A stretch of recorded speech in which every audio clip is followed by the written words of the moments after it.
lecture about Unit 4 complexation and protein binding, and the topic was classification of complexes. So we have discussed about the three types of complexes, which were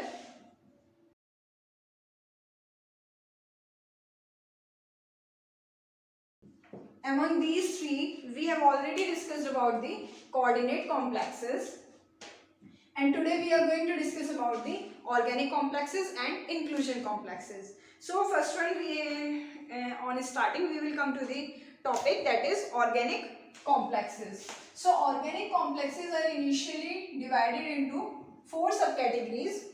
First one is quinhydron type. Okay, this is the first category of the organic complexes. This is the complex in which hydroxyquinones combine to form क्यूनोहाइड्रोन complexes. तो इसके अंदर basically क्या होगा कि आप different type के हाइड्रोक्यूनॉन्स लेते हो. तो हमारे पास में जो हाइड्रोक्यूनॉन्स होते हैं वो दो होते हैं. एक आपका होता है सिंपल हाइड्रोक्यूनॉन और एक आपका होता है बेंजोक्यूनॉन. ठीक है, तो जो आपका हाइड्रोक्यूनॉन्स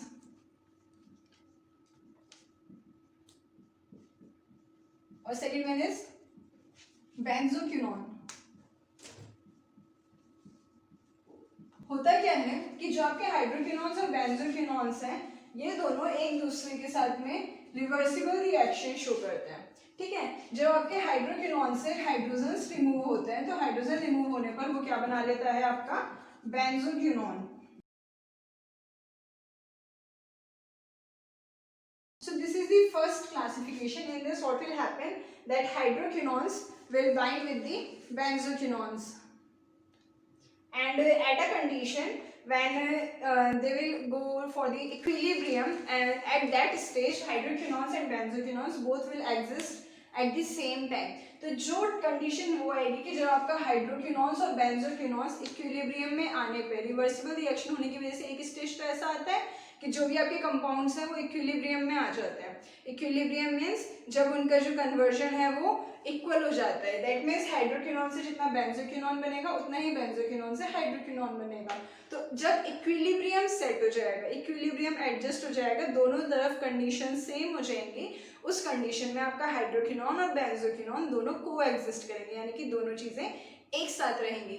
वो दोनों चीज़ें जब एक साथ रहेंगी तो उस कंडीशन में ये अपने अपने डबल बॉन्ड्स, जैसे कि इसके अंदर ये आपका डबल बॉन्ड है और ये आपका डबल बॉन्ड है, तो ये जो पाई बॉन्ड्स हैं ये ओवरलैपिंग कर लेते हैं, यानी कि एक मॉलिक्यूल हाइड्रोक्विनॉन का और एक मॉलिक्यूल बेंजोक्विनॉन का आपस में मिल जाएगा, और मिलने के बाद में जो भी कॉम्प्लेक्स बनेगा उस कॉम्प्लेक्स को आप नाम देंगे क्यूनोहाइड्रोन complex. So this is the simplest type of organic complexes. Second one is the picric acid complex.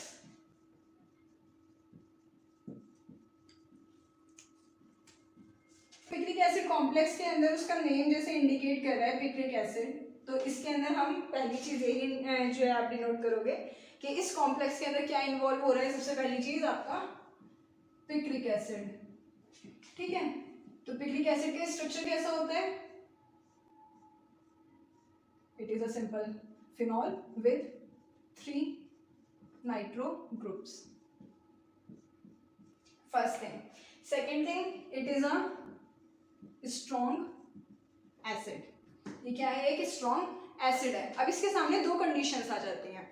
अगर आप पिक्रिक एसिड की रिएक्शन करवाओगे एक स्ट्रॉन्ग बेस के साथ में, तो वो क्या बना लेगा? आपका एक सॉल्ट फॉर्मेशन कर लेगा.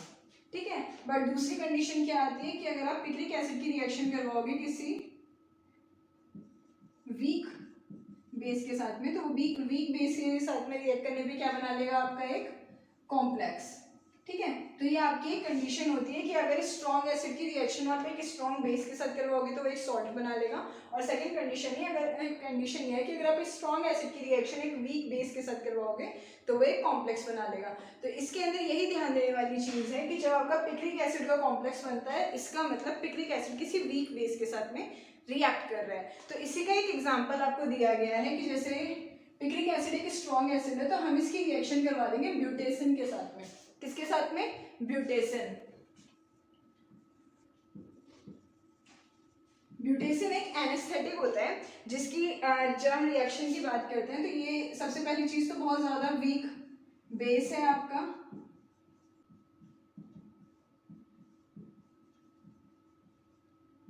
ये आपका एक वीक बेस होता है, एनेस्थेटिक होता है नेचर में। तो जब ये वीक बेस आपका स्ट्रॉन्ग एसिड के साथ में आके रिएक्ट करेगा तो उस कंडीशन में ये वो होगा आपका ब्यूटेसिन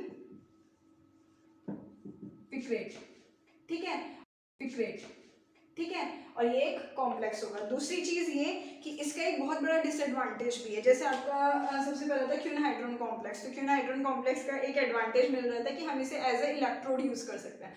जब हमें कोई रिएक्शन करवानी होती है तो हम इलेक्ट्रोड की तरह उसे यूज कर सकते हैं। लेकिन इसके साथ में डिसएडवांटेज है। इसके साथ में डिसएडवांटेज क्या है कि हम इसे यूज तो कर सकते हैं, ये आपका हो गया एक एनेस्थेटिक, आराम से आप उसे पिक्रिक एसिड के साथ उसका कॉम्प्लेक्स बनाए यूज कर सकते हैं। बट द डिसएडवांटेज इज कि जब भी इस तरीके की रिएक्शंस होती हैं तो जो आपका ब्यूटेसिन होता है ये कार्सिनोजेनिक एक्टिविटी शो करता है, यानी कि ऐसे एजेंट की तरह काम करता है जो एजेंट आपका कैंसर कॉज कर सकता है। तो अगर इस तरीके के एजेंट्स के साथ जब पिक्रिक एसिड कॉम्प्लेक्स बनाएगा तो कॉम्प्लेक्स की प्रॉपर्टीज क्या होती है कि वो ज़्यादा टाइम तक रह पाते हैं, ठीक है, और वो बहुत ज़्यादा टाइम तक जब बॉडी के अंदर स्टे करेंगे तो बहुत ज़्यादा देर तक अपना इफेक्ट शो करेंगे।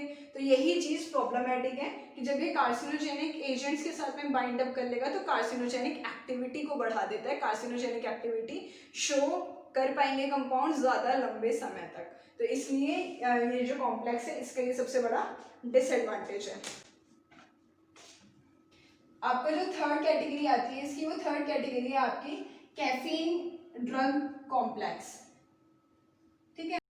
इसके अंदर जो आपकी रिएक्शन हो रही है वो हो रही है आपकी कैफीन प्लस ड्रग की। तो इसके साथ भी सेम कंडीशन अप्लाई होती है। जो आपका कैफीन होता है, कैफीन आपका मेनली जो रिएक्ट करेगा, जो आपके एसिडिक ड्रग्स होंगे उनके साथ में आपका कैफीन रिएक्ट करेगा, और कैफीन का जो भी कार्बोक्सिल ग्रुप होता है वो आपका जो भी एसिडिक कंपाउंड है उसके साथ में रिएक्ट कर सकता है। फॉर एन एग्जांपल अभी जैसे मैं आपको कैफीन का स्ट्रक्चर बना के बताती हूँ। कैफीन का स्ट्रक्चर है, इस कैफीन के स्ट्रक्चर में आप देख सकते हो कि अगर यहाँ पे आप रिएक्शन करवाना चाहो, कोई भी एसिडिक ड्रग है, एसिडिक ड्रग की जगह हम कोई एसिड ले लेते हैं लाइक HCl। तो जब आपका ये हाइड्रोजन और ये क्लोरीन दो कंपाउंड्स हैं, तो ये दो कंपाउंड्स जो दो आपके मॉलिक्यूल्स हैं, जब मॉलिक्यूल्स आपस में ब्रेक डाउन करेंगे तो ब्रेक डाउन करने पे क्या होगा कि ये आपके जो ये ऑक्सीजन है, ऑक्सीजन के साथ में आपका H आकर बाइंड हो जाएगा और ये सिंगल बॉन्ड जो है ये हट जाएगा। उसकी जगह पे जो ये Cl है ये आकर यहाँ बाइंड करेगा। तो इस तरीके से जो भी आपकी एसिडिक ड्रग होती है वो ब्रेक डाउन हो जाती है, और ब्रेक डाउन होकर कंडीशन वही सेम आएगी कि जो आपका उसके अंदर एसिडिक मॉलिक्यूल है, जो भी H आयन है, वो H आयन आपका ऑक्सीजन के साथ में आके बाइंड हो जाता है, और जो भी आपका उसके साथ में रिमेनिंग सॉल्ट है या फिर रिमेनिंग जो लीगेंड है, कंपाउंड है, वो सारा का सारा आपके जाके दूसरी जगह पे बाइंड हो जाएगा। ये हमेशा डाइपोल मूवमेंट की वजह से होगा। तो जो भी आपका नाइट्रोजन का स्ट्रक्चर है इस तरीके से काम करेगा। तो कैफीन ड्रग कॉम्प्लेक्स में इतना ध्यान रखने वाली चीज़ है कि कैफीन क्या करेगा, आपकी जितनी भी एसिडिक ड्रग्स होती हैं उनके साथ में रिएक्ट करने की कोशिश करता है, ठीक है। लेकिन इसके एडवांटेजेस हैं। इसके एडवांटेजेस क्या है कि इसकी हेल्प से अब जो ड्रग्स बहुत ज़्यादा बिटर होती हैं टेस्ट में, उनकी टेस्ट मास्किंग में ये बहुत हेल्प करता है, ठीक है। क्योंकि आप जब भी उसका कैफीन के साथ कॉम्प्लेक्स बना लोगे तो वो जो ड्रग है उसमें आपको कैफीन का टेस्ट मिलेगा, ठीक है। तो ये चीज़ें ठीक हो जाती हैं, स्टेबिलिटी अच्छी हो जाती है ड्रग की, उसका एब्जॉर्प्शन, उसकी बायो अवेलेबिलिटी अच्छी हो जाती है। तो ये सारे इसके एडवांटेजेस में आ जाता है। And the last one is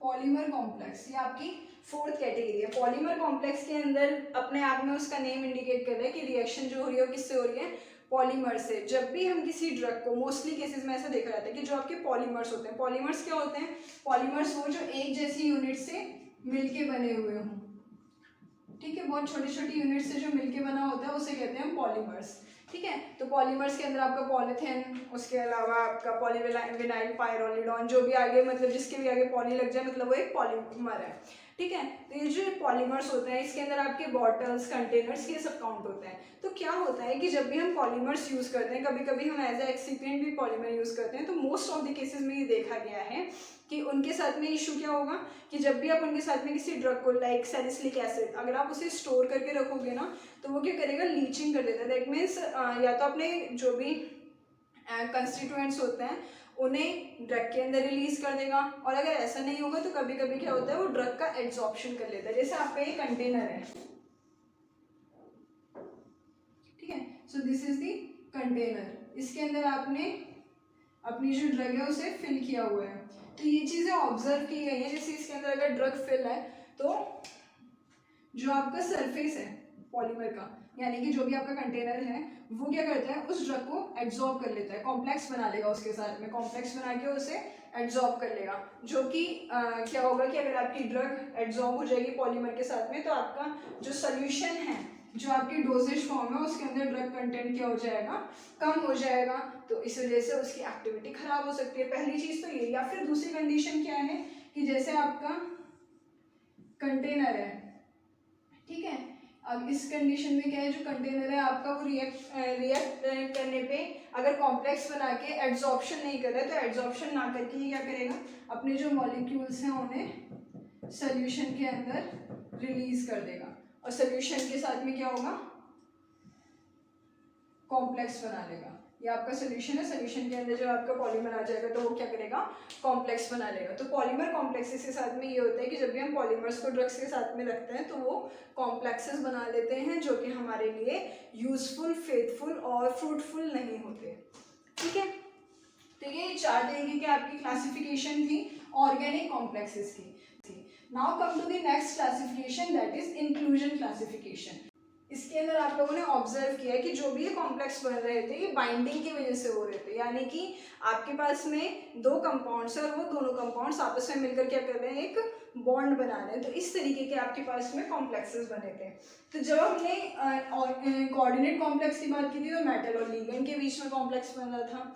जब आपने ऑर्गेनिक कॉम्प्लेक्स की बात की तो कार्बन और कार्बन के बीच में जो बॉन्ड बन रहा था, हमने ऑब्जर्व कर लिया, देख लिया। लेकिन तीसरा क्लासिफिकेशन जो है इंक्लूजन कॉम्प्लेक्सेस, ये अपने आप में इन दोनों से बहुत ज़्यादा अलग है। तो जैसे आपने इंक्लूजन कॉम्प्लेक्सेस की बात शुरू करेंगे तो मैंने स्टार्टिंग में बताया था आपको कॉम्प्लेक्सेशन के टाइम पे कि कॉम्प्लेक्सेशन क्या होता है, जब आपके 2 कंपाउंड्स एक दूसरे के साथ मिलें और मिलने के बाद में एक दूसरे से जुड़ जाएं, ठीक है, रिएक्शन नहीं कर रहे हैं वो, या फिर क्या बोलते हैं पूरी तरीके से रिएक्ट नहीं कर रहे एक दूसरे के साथ, लेकिन उन्होंने कॉम्प्लेक्स बना लिया, एक लार्ज मॉलिक्यूल बना लिया, या फिर वो दोनों एक दूसरे के साथ फंस जाएं। तो जो दूसरी कंडीशन की फंसने वाली कंडीशन इंक्लूजन कॉम्प्लेक्सेस के साथ आती है। यानी कि जब आपके 2 कंपाउंड्स आपस में एक दूसरे के साथ में फंस जाएं तो उसे आप कहोगे इंक्लूजन कॉम्प्लेक्सेस। तो आपके जो इंक्लूजन कॉम्प्लेक्सेस हैं इन्हें भी फर्दर क्लासीफाई किया गया है। First one is channel lattice, ये आपकी फर्स्ट कैटेगरी है। चैनल लैटिस जो कैटेगरी है इसके अंदर ये कहा जाता है कि जो आपका होस्ट मॉलिक्यूल होगा, 2 मॉलिक्यूल्स ध्यान रखना है आपको पूरे इसमें इंक्लूजन कॉम्प्लेक्स में, एक आपका होता है होस्ट मॉलिक्यूल और एक आपका होता है गेस्ट मॉलिक्यूल। होस्ट तो आप सबने सुना होगा, जो किसी पार्टी को ऑर्गेनाइज करे वो होस्ट, जो सारा खर्चा उठाए वो होस्ट, ठीक है, जिसने सारा ऑर्गेनाइजेशन किया वो होस्ट। तो इन्हें हम होस्ट कहते हैं। और जो वहाँ पर आते हैं एंजॉय करने के लिए वो कौन होते हैं, वो गेस्ट होते हैं, जिन्होंने कुछ नहीं किया, जो सिर्फ आए हैं एंजॉय करने के लिए, घूमने फिरने के लिए, ठीक है। तो जितनी अरेंजमेंट करने का काम होता है वो किसका होता है, होस्ट का होता है। और गेस्ट का काम क्या होता है, सिर्फ उसका काम होता है आना, खाना और चले जाना, ये उसका काम है। यही चीज़ इसी बेसिस पे इनके नाम रखे गए हैं, होस्ट मॉलिक्यूल और गेस्ट मॉलिक्यूल। तो जब हम बात करते हैं सबसे पहले चैनल लैटिस की, तो चैनल लैटिस के अंदर क्या होगा, जो आपका होस्ट मॉलिक्यूल है वो एक चैनल बना लेता है। जो चैनल होगा वो कैसा होगा, ये आपका एक चैनल है, इसका माउथ है हेक्सागोनल शेप का और ये रहा पूरा चैनल पीछे तक, ठीक है, ये आपका पूरा एक चैनल हो गया। तो इस तरीके के चैनल को आप क्या कहोगे, चैनल लैटिस, ठीक है। अब इसके अंदर हो क्या रहा है, अगर आप देखो तो ये बहुत बड़ा एक गोल मटोल सी चीज़ है जो कि एक तरफ से खुली हुई है और दूसरी तरफ से क्या है, बंद है। तो अगर आप इस कंडीशन को देखोगे तो इसके अंदर गेस्ट मॉलिक्यूल क्या करेगा, एंटर करेगा और एंटर करके यहाँ पे फंस जाएगा, वो क्या करेगा, यहाँ पे फंस जाएगा। तो इस तरीके के कॉम्प्लेक्सेस को हम क्या कहते हैं, channel lattice complexes. For an example, जैसे आपका ये मार्कर है, ठीक है, या फिर मार्कर की जगह पे हम एग्जाम्पल लेते हैं, ये आपका पेन है। ये जो पेन है आपका, ये क्या है, एक चैनल लैटिस है, और इसके अंदर जो ये रिफिल है, ठीक है, ये इसने एक चैनल लैटिस बनाया, खाली है। इसके अंदर जो मॉलिक्यूल आएगा, जो गैस मॉलिक्यूल होता है, वो होता है रिफिल की तरह। इसके अंदर एंटर तो हुआ, और एंटर होने के बाद में इसके अंदर फंस गया, तो ये क्या है, आपका एक चैनल लैटिस है, चैनल, और इसके अंदर क्या फंस गया आपका, जाके गैस मॉलिक्यूल। सिमिलरली आपके साथ में किसके साथ में होता है, आपका चैनल लैटिस के साथ। Second one is layer complexes. तो जब आप बात करते हो लेयर कॉम्प्लेक्सेस की, तो लेयर कॉम्प्लेक्सेस भी वैसे ही हैं जैसे आपका चैनल लैटिस कॉम्प्लेक्स था। एक गैस मॉलिक्यूल होगा, एक होस्ट मॉलिक्यूल होगा। होस्ट मॉलिक्यूल जो पूरा जाल बिछाएगा, और गैस मॉलिक्यूल जो उसके अंदर आके फंस जाएगा। तो होता क्या है, जैसे आप बात करते हो लेयर मॉलिक्यूल से, उसका नेम अपने आप में इंडिकेट कर रहा है कि वो लेयर शेप में है। तो जैसे क्या होता है, आपकी क्ले होती है ना, मुल्तानी मिट्टी देखी होगी आप लोगों ने। मुल्तानी मिट्टी जब आप भिगोते हो तो वो डिफरेंट डिफरेंट लेयर्स में डिवाइड हो जाती है। वही चीज़ यहाँ पे है। तो जब आप क्ले लेते हो, बेंटोनाइट्स वगैरह, वो लेयर शेप में होती हैं, ठीक है। तो जैसे ये लेयर्स होती हैं क्ले की, तो इन लेयर्स के बीच में आपके जैसे अल्कोहल हुआ, ठीक है, तो ये अल्कोहल वगैरह क्या है, गैस मॉलिक्यूल है। ये आपकी डिफरेंट डिफरेंट लेयर्स थी। ये हो गया आपका host molecule, this is clay, और इसके बीच में आपका आ गया गेस्ट मॉलिक्यूल। और जो आपका गेस्ट मॉलिक्यूल आएगा वो इन लेयर्स के बीच में आके क्या हो जाएगा, फंस जाएगा। It will get trapped in between these layers. तो ये आपकी क्या हो गई, लेयर टाइप कॉम्प्लेक्सेस। ये आपका दूसरे तरीके का कॉम्प्लेक्स था। इसके अंदर आपके हाइड्रोकार्बन्स और ग्लाइकॉल्स या फिर कुछ भी चीजें टाइप के आपके गैस मॉलिक्यूल्स हो सकते हैं। The third classification among these is क्लैथरेट्स।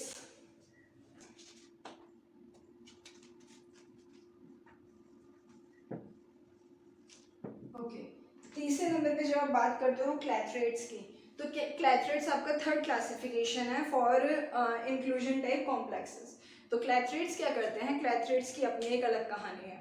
वही है, एक गैस मॉलिक्यूल होगा, एक होस्ट मॉलिक्यूल होगा। होस्ट मॉलिक्यूल जाल बिछाएगा, पार्टी बनाए, ऑर्गेनाइज करेगा, ठीक है, और जो होस्ट मॉलिक्यूल है वो पार्टी ऑर्गेनाइज करेगा, तो गैस मॉलिक्यूल उसमें फंस जाएगा।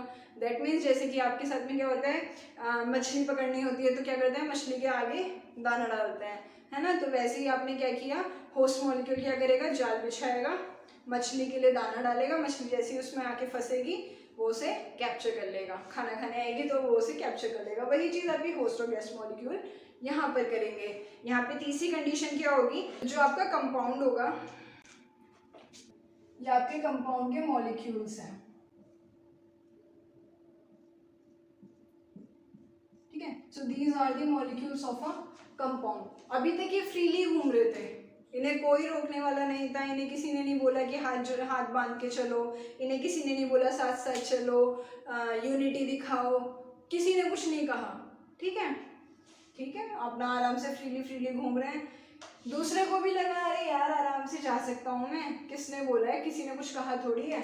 दूसरा मॉलिक्यूल बेचारा यहाँ से पास होने की सोच रहा था मैं ऐसे चला जाऊंगा, ठीक है, लेकिन हुआ क्या, वो दूसरा मॉलिक्यूल यहाँ से आया आके जैसे ही यहाँ पर पहुंचा, ठीक है, वैसे क्या किया इन लोगों ने, हाथ बांध लिए और उसे अंदर फंसा दिया। तो ये जो है ये क्या है, आपके हाइड्रोजन बॉन्ड्स हैं, ठीक है। ये क्या करते हैं, हाइड्रोजन बॉन्ड्स बना लेते हैं, और जो भी आपका मॉलिक्यूल होता है वो अंदर आकर फंस जाता है, ठीक है। तो इससे ये जो तीसरे टाइप का क्लासिफिकेशन है, इसके अंदर क्लैथरेट्स के अंदर हमें ध्यान ये रखना होता है, इस बात से कोई फर्क नहीं पड़ता कि इन्होंने कौन सा बॉन्ड बनाया। ये चाहे हाइड्रोजन बनाए, ये चाहे वैंडरवॉल बनाए, चाहे ये कोवेलेंट बनाए, चाहे ये नॉन कोवेलेंट बनाए, चाहे ये आयनिक बनाए, जो मर्जी बनाए, कोई फर्क नहीं पड़ता। फर्क सिर्फ इस बात से पड़ता है कि मॉलिक्यूल इनसे छोटा होना चाहिए। अब सपोज करो मॉलिक्यूल अपने आप में इतना बड़ा है, कहाँ से हाथ जोड़ेंगे भैया, कहाँ से कोई बॉन्ड बनाएंगे, पॉसिबल ही नहीं है। तो ये जो कंडीशन है, ऐसी कंडीशन ना अराइज हो ठीक है। तो इन्हें सिर्फ ये ध्यान रखना होता है कि बॉन्ड चाहे कोई से भी बनाए, मॉलिक्यूल अपने से छोटा पकड़ना है, ठीक है। तो ये वही है कि ये कब शेयर बनेंगे, जब इन्हें लगेगा कि हाँ सामने जो है इनके कौन है, बकरी है, मतलब एक ऐसा कैंडिडेट है जो इन्हें पलट के जवाब नहीं दे पाएगा। तो वो वाली कंडीशन इनके साथ में होती है, ये छोटा मॉलिक्यूल आने पे ही पकड़ते हैं, बड़ा मॉलिक्यूल आएगा तो उसे नहीं पकड़ेंगे, ठीक है। तो ये था आपकी third classification of inclusion type complexes. And the fourth classification for the inclusion complexes is monomolekular complexes. This is the fourth and the last category of the inclusion complexes. इसके अंदर भी सेम है, एक आपका होस्ट मॉलिक्यूल, एक guest molecule, बस इसमें difference क्या है कि होस्ट मॉलिक्यूल जाल किस तरीके से बिछा रहा है या फिर किस तरीके का घर बना रहा है। जैसे कि शिकार तो सब लोग करते हैं, शेर का अपना अलग तरीका होता है, उसके बाद में आपका जो आपका पिक्चर प्लांट होता है वो अलग तरीके से होता है, आराम से मुंह खोल के बैठा रहेगा, जैसे कोई बटरफ्लाई या कोई इंसेक्ट आता है वो अपने आप जो है माउथ क्लोज कर लेता है। और क्या बोलते हैं आपका चैमेलियन अलग तरीके से किसी को भी कैप्चर करेगा। काम सबका एक ही है कि पकड़ना सामने वाले को, लेकिन सबका अपना अलग अलग तरीका है। वैसे ही आपके इंक्लूजन कॉम्प्लेक्सेस में जो फोर्थ कैटेगरी है मोनोमॉलिक्यूलर कॉम्प्लेक्सेस, इसकी अपनी अलग तरीका है किसी भी चीज़ को कैप्चर करने का। तो ये जो आपका कैप्चर करेगा ये क्या करेगा, अपना एक अलग स्ट्रक्चर बनाता है। इसने बना लिया एक कोन, बहुत ही प्यारी सी अच्छी सी कोन बना लेता है। बाहर से देखने में आपको कोन लगेगी, अंदर से ये कैसी होती है, हॉलो, खोखली। अंदर से कैसी होगी नेचर में, खोखली। तो ये वाला जो हिस्सा है इसका कैसा होगा, टफ, ठीक है। ये इसका ठोस हिस्सा हो गया और अंदर से ये कैसी है, खोखली है नेचर में। तो अब बाहर से तो सामने वाले को लगेगा चलो यार बढ़िया है। फिर दूसरा आदमी ये भी सोचे कि अरे अंदर तो इसके अंदर रेस्ट करने की भी जगह है, हम आराम से रेस्ट कर सकते हैं, कोई प्रॉब्लम नहीं है। अब जैसे सपोज करो बाहर से आपको एक चॉकलेट का बना हुआ घर दे दिया जाए, तो आप क्या सोचोगे, वाओ चॉकलेट का घर है। जब ये बाहर से चॉकलेट का है मतलब अंदर इसमें अरेंजमेंट भी अच्छा है रहने के लिए, या फिर सैंड क्या बोलते हैं आइस होम है या सैंड होम है, तो अंदर से भी ऐसा ही होगा, हम चलो इसके अंदर जाके रेस्ट करते हैं। यही चीज़ यहाँ पर भी होती है। यहाँ क्या होगा, बाहर से तो इसका नेचर होगा हाइड्रोफिलिक, बाहर से तो ये होगा हाइड्रोफिलिक नेचर का, लेकिन अंदर इसका नेचर कैसा होता है, हाइड्रोफोबिक। अब जैसे सपोज करो मैग्नेट की बात करें, बाहर से कोई चीज़ लोहे की और अंदर से वो चीज़ मैग्नेट की है, तो लोहा उसके पास आते टाइम क्या सोचेगा, कोई बात नहीं भाई तो है मेरा, मैं आराम से जाता हूँ, ये कौन सा मुझे पकड़ लेगा। ये अंदर जैसे ही जाएगा और अंदर जाते पता चला अंदर मैग्नेट है, मैग्नेट उसे तुरंत पकड़ लेगी। वही चीज़ यहाँ पर होती है। यहाँ पे जो आपका गैस मॉलिक्यूल है वो देखेगा ये तो भाई हाइड्रोफिलिक है नेचर में, मुझे कोई नुकसान नहीं पहुँचाएगा। लेकिन ड्रग जैसे ही इसके अंदर एंटर करेगी, अंदर एंटर करने के बाद में ड्रग क्या होगी, यहाँ पे कैप्चर हो जाएगी, फंस जाएगी। तो ये जो है आपका गैस मॉलिक्यूल इसके अंदर एंटर हो जाएगा। तो इस तरीके के कॉम्प्लेक्सेस को आप कहते हो मोनोमॉलिक्यूलर कॉम्प्लेक्सेस। तो ये आपका कंप्लीट क्लासिफिकेशन था ऑफ कॉम्प्लेक्सेस, जिसके अंदर हमने लास्ट लेक्चर में कोऑर्डिनेट कॉम्प्लेक्सेस कवर कर लिया था और अभी हमने ऑर्गेनिक और इंक्लूजन कॉम्प्लेक्सेस को भी कवर कर लिया है। नेक्स्ट लेक्चर में हम डिस्कस करेंगे एप्लीकेशन ऑफ